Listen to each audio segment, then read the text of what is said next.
Good morning everyone. সবাই কেমন আছো? আশা করি সবাই ভালো আছো। তো আরেকটা নতুন ভিডিও নিয়ে তোমাদের সাথে শেয়ার করব বলে চলে এসেছি। আর আজকের ওয়েদারটা তো দেখতেই পাচ্ছ, সকাল সকাল পুরো মেঘলা হয়ে রয়েছে। আর আমাদের রাস্তার অবস্থা দেখো, কালকে পর্যন্ত প্রচণ্ড পরিমাণে জল ছিল, তো এখন দেখছি যে জলটা কমেছে, কিন্তু রাস্তার অবস্থা খুব খারাপ, মানে পুরো নোংরা হয়ে রয়েছে।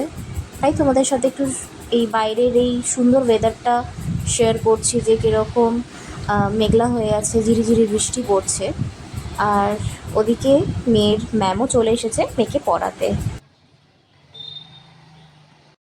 আজকে অননার জন্য একটু ভাবলাম ছাতুর শরবত করে দিই, কারণ আজকে সকালে কোনো রকম জলখাবার করিনি। আর তাই এখানে ছাতুটাকে গুলে সামান্য পরিমাণে এখানে একটু পাতিলেবু দিয়ে দিচ্ছি। আর এর সাথেই দিয়ে দেব ঘরের বানানো একটা আচার, যেটা আমার দিদি আমার জন্য বানিয়ে পাঠিয়েছিল। আর আচারের তেলটা দিয়ে দেবো। আর এটার মানে আমি যেহেতু গন্ধটা শুকছি পুরো ঝাঁঝালো, মানে এত ভালো সর্ষের তেলটার ঝাঁঝ যে সত্যি খুব ভালো, আর টেস্টটাও খুব ভালো আসবে। এবার সব কিছুকে ভালো করে একটু মিশিয়ে গুলিয়ে নেব। আর এরপরে যেহেতু অনন্যা একটু ঝাল খেতে ভালোবাসে, তাই লঙ্কা কুচি করেও দিয়ে দিয়েছিলাম ওর ছাতুটার শরবতের মধ্যে।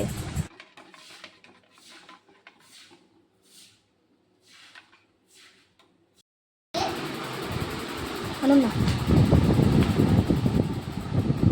একটু খেয়ে দেখে বলো, কারণ নুন টুন লাগবে নাকি। হ্যাঁ, নুন লাগবে নাকি একটু দেখো। কমই খাই, হয়তো নাও লাগতে পারে। তাও দেখো একবার, ঠিক আছে।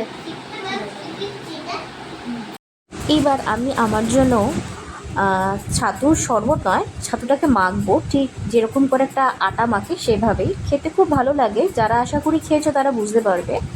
আর এই জিনিসটা মাঝে মধ্যেই আমার মা বাড়িতে বেশ সন্ধেবেলার দিকে মেখে দিত, সামান্য নুন, লেবু আর ওই সেই আচারের তেল দিয়ে। আর আমি এর মধ্যে কিছুটা সামান্য আচারও নিয়ে নিয়েছিলাম।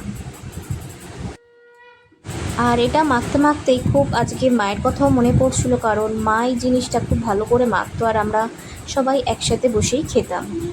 আর এটার মধ্যে পেঁয়াজ দিলেও খুব ভালো লাগে, বাট কিন্তু আমি পেঁয়াজটা খেতে খুব একটা পছন্দ করি না, যার জন্য দিইনি। আমার একটু টক টক খেতে ভালো লাগে বলে যেমন আচার, আমের আচারটাও দিয়েছি আর লেবুটাও দিয়েছি। খেতে কিন্তু খুব ভালো হয়েছিল, কখনো যদি তোমরা ট্রাই করো, করে দেখতে পারো, আমি বলতে পারি।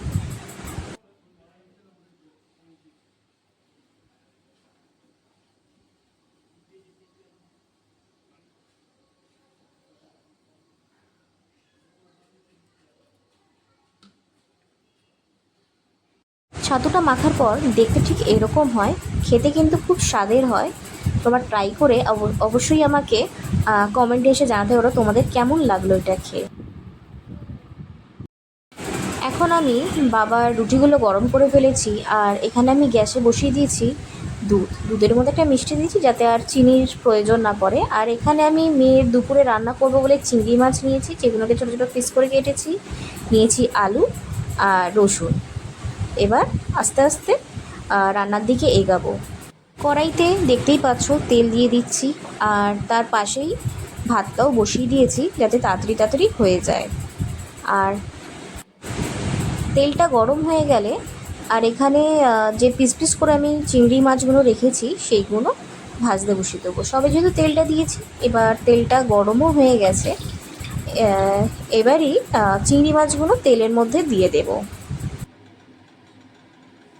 আর বেশ কিছুদিন ধরেই আমার মেয়ে দেখছে চিংড়ি মাছটা খেতে বেশ ও পছন্দ করছে, তাই ওকে আজও ভাবলাম একটু চিংড়ি মাছের ঝোলই করে দিই। চিংড়ি মাছগুলোকে আমি ভালো করে লাল লাল করে একটু ভেজে নেবো। আর মেনলি আমার মেয়ে একটু কড়া ভাজা পছন্দ করে, বাট আবার বেশি পোড়া পোড়া ভাজাটা পছন্দ করে না। ততক্ষণ আমি মাছটা ভাজতে থাকি। মাছটা ভাজতে থাকুক, আর আমি এখানে একটা মশলা বানিয়ে নিয়েছি, যেখানে ওই গুঁড়ো মশলা থাকে, জিরে, ধনে, হলুদ আর নুন দিয়ে এটা বানিয়ে ফেলেছি। মাছগুলো ভাজা হয়ে গেছে, এবার তেলের মধ্যে আমি দিয়ে দেব এই রসুন গ্রেট করা।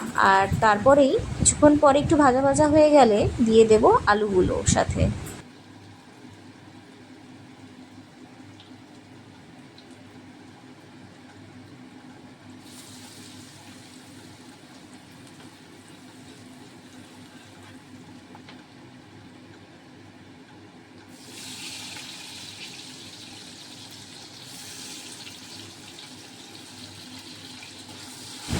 রসুন আর আলুটাকে ভালো করে ভেজে নিয়ে তারপরে যে মশলার যে একটা বলতে পারো পেস্ট তৈরি করেছি, যেটা ওই রেগুলার মশলা, সেটাকে দিয়ে দেব। ভাজা ভাজা হয়েই গেছে। এবার এই মশলার যে জলটা তৈরি করে রেখেছিলাম সেটা দিয়ে এবার ভালো করে একটু কষিয়ে নেব। এরপরে একটু কষা কষা হয়েই গেছে, দেখতেই পাচ্ছ। এরপর ভাজা যে চিংড়ি মাছগুলো আছে সেগুলো এবার এর মধ্যে আমি দিয়ে দেব।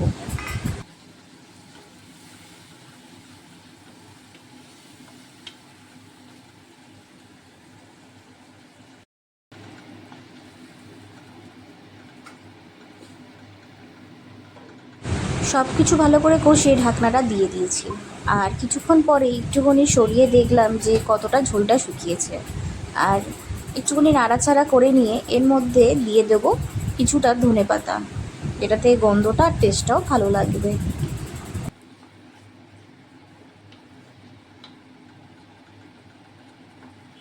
খুব ভালো করে কষিয়ে ফেলেছি। এবারই দিয়ে দেবো জল। জল দিয়ে ঢাকনাটা একটু সেমে করে রেখে দেবো যাতে আলুটা সেদ্ধ হয়ে যায় ভালো করে। দেখতে বুঝতেই পারছো যে আমার কষানো হয়ে গেছে। জলটাও দিয়ে দিলাম, দিয়ে এবার ঢেকে দেব। আর এখানে আমার ভাতও ফুটেই গেছে, আর কিছুক্ষণ পরেই দেখা যাবে। এবার ঢাকনাটা সরিয়ে দেখি যে প্রায় মনে হয় হয়েই এসছে।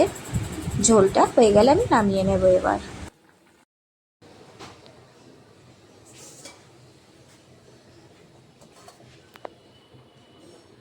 যেই শুনেছে আজকে ওর দুপুরের খাবারে রয়েছে চিংড়ি মাছ, তাই ওর তাড়াতাড়ি খিদে পেয়ে গেছিলো। আর আমি খেতেও বসিয়ে দিয়েছি। আর এখানে টিভি দেখতে দেখতে ও খাচ্ছে। কেমন লাগছে খেতে আজকে? ভালো হয়েছে চিংড়ি মাছটা? এবার আমিও দুপুরের খাবার নিয়ে বসে পড়েছি। আর আজকে দুপুরের মেনুতে ছিল মাছের ডিমের বড়ার একটা তরকারি। আর ওই পাশে রয়েছে বলতে পারো অনেক বছর পর খাচ্ছি, এটা হলো মোচার ঘন্ট, যেটা আমার দিদি করে পাঠিয়েছে। এটা হলো নিরামিষ, মানে ছোলা আর নারকোল দিয়েছে। আর যেটা খেতে হয়েছিল খুব অসাধারণ। এই যে ভাতটা আমি মাখছি, আর তার আগে আমি একটু সামান্য টেস্ট করেছিলাম। বিকেলবেলা ঘুম থেকে এসে দেখছি ওয়েদারের এই অবস্থা। এই ওয়েদারটা ভালো লাগলেও এই যে বাড়ির সামনের জল জমে এই অবস্থা। সকালে এতটাও ছিল না, কিন্তু এখন উঠে দেখছি প্রচুর জল জমে গেছে চারিদিকে। বাইরের ওয়েদারটা দেখে মনে হলো আজকে একটু দুধ চা করি, আর তার সাথে করব পাঁপড় ভাজা। আর এই মশলা পাঁপড়গুলো এখন আমি ভেজে নেব। তেলটাও বসিয়ে দিয়েছি গরম হওয়ার জন্য। আর এখানে রেডি হয়ে গেছে পাঁপড় ভাজা আর গরম গরম চা। চলো বাবাকে দিয়ে আসি, আর আমি তারপরে খাই। চলো ঘরে চলো, বসে খাও। এই যে শ্রিয়াংশীকে দুধটা দিয়ে দিচ্ছি।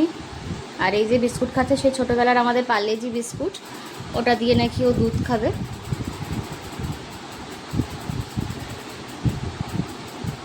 ছোটোবেলার সেই পার্লেজি বিস্কুট, যেটা আমরা সবাই ছোটোবেলায় খেয়েছি খুব মজা করে।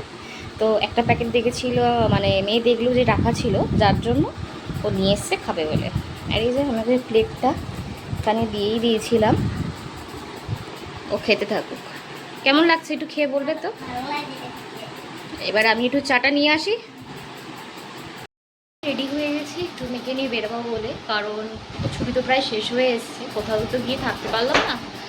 আর তোমার বাইরে যা জলের অবস্থা, তাও মেয়েকে নিয়ে যাচ্ছি কেন, বাবা আসে সাথে। বাবা ছেড়ে দেবে মামা বাড়ি পর্যন্ত, কেন বাবাকে ওই পথ ধরেই যেতে হয়, মা বাড়ির উপর থেকেই। বাবা যাবে দোকানে, আর আমি যাবো মেয়েকে নিয়ে একটু মামা বাড়িতে যাই, ঘুরে আসি।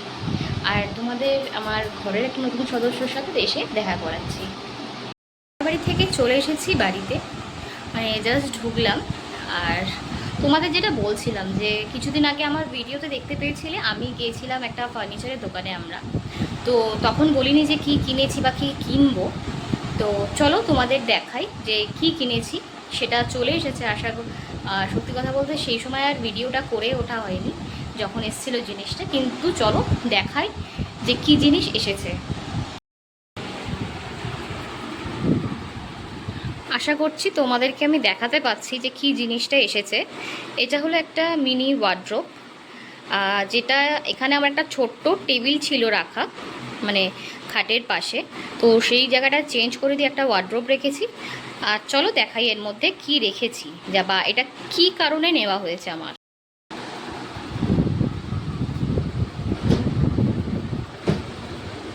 মেনলি এটা নেওয়া হয়েছে মেয়ের বই রাখার জন্য। এখানে সমস্ত ওর স্কুল বাড়ির খাতা বই রাখা হয়েছে। নিচটাতে ওই ব্যাগ ওর খেলনা রাখা হয়েছে, যেহেতু কিছুটা জিনিস ছিল ওই ছোট্ট টেবিলটার ভেতরেই। তো এটা হলো, আর দেখতেই পাচ্ছ কতটা স্টোরেজ রয়েছে।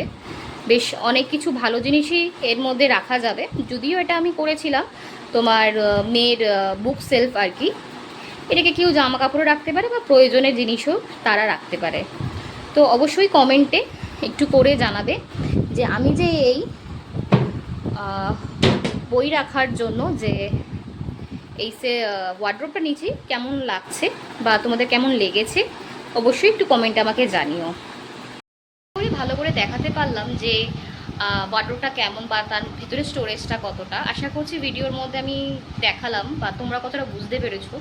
তো আশা করছি যে তোমাদের কমেন্টে জানতে চাই যে তোমাদের জিনিসটা কেমন লাগছে বা কালার কম্বিনেশন যেটা নিয়েছি কেমন লাগছে, সেটা আমাদের ঘরের সাথে মানাচ্ছে কি মানাচ্ছে না। প্লিজ যদি একটু কমেন্টে এসে জানাও তাহলে খুব ভালো হয়, কারণ দেখছি যে তোমরা কেউ কিছু কমেন্টে জানাচ্ছ না। যদি তোমরা না জানো তাহলে আমরা কি করে এগাবো বা ভিডিওটা বানাবো বলো। যার জন্য অনেক দিন গ্যাপিং দিয়ে আমি ভিডিও বানাচ্ছি, কারণ দেখো তোমরা কী ধরনের ভিডিও চাইছো সেটা তো বুঝতে পারছি না। আর রোজ রোজ ওই ঘরের কাজবাজ তো প্রত্যেকটা মানুষ বা প্রত্যেকটা ঘরের বই করে, সবসময় দেখতেও সেই জিনিসগুলো ভালো লাগে না। আর এখন যা ওয়েদার, আমি রাস্তাঘাটে খুব একটা বেরোচ্ছি না যে আমি তোমাদের দেখাবো। তো তোমরা কোন টপিকে চাইছো যে বা কোন জিনিসের ওপর চাইছো ভিডিও দেখতে, বা অবশ্যই আমাকে একটু জানাও, যাতে আমার সুবিধা হয় ভিডিও বানাতে বা তৈরি করতে। কারণ ভিডিওগুলো শুধুমাত্র আমি আর সৌরভ বানাই তোমাদের জন্যই, যাতে তোমাদের দেখতে ভালো লাগে বা তোমরা একটু এনজয় করো। তো তার জন্য চলো এবার রাতের রান্নার দিকে যাই। কি করতে হবে বা কি করব সেটা জিজ্ঞাসা করে ফেলি।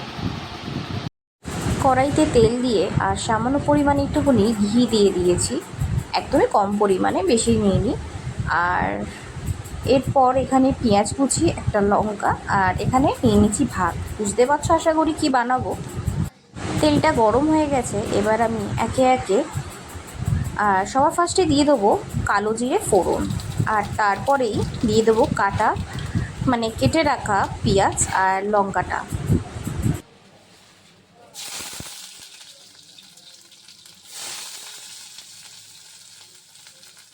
পেঁয়াজ আর লঙ্কাটাকে দিয়ে ভালো করে একটু লাল লাল করে ভেজে নেব। তারপরেই আমি এর মধ্যে অ্যাড করে দেবো একটা ডিম। দেখতেই পাচ্ছ ডিমটাকে আমি ভেঙে মাঝখানে দিয়ে দেবো। তারপর আমি এটাকে ভালো করে মিশিয়ে নেব। দিয়ে দিয়েছি, আর এর মধ্যে একটুখানি নুনও দিয়ে দিলাম পেঁয়াজ আর ডিমটার মধ্যে।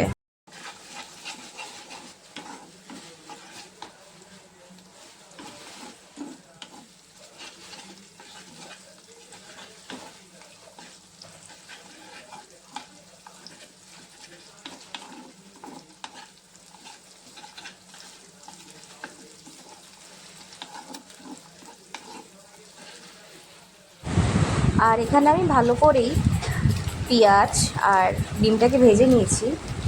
এরপরেই আমি ভাতটা যে রেখেছিলাম ওই ভাতটাকে আমি এর মধ্যে অ্যাড করে ভালো করে একটু নাড়াচাড়া করে নেব।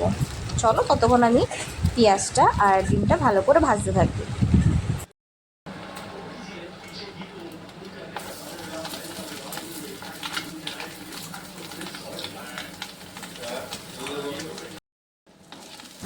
ভাতটাকে দিয়ে এবার ভালো করে সব কিছুর সাথে মিশিয়ে নেব। আর এরপরেই আমার রেডি হয়ে যাবে আমার রাতের ডিনার। মানে আজকে রাতে আমি এই ভাত ভাজাটাই খাবো। আর তোমাদের ভিডিওটা কেমন লাগলো অবশ্যই আমাকে কমেন্টে জানিও। আর আমাদের চ্যানেলটাকে সাবস্ক্রাইব করতে ভুলো না, আর লাইক কমেন্ট তো অবশ্যই করবে। সবাই ভালো থাকবে, সুস্থ থাকবে।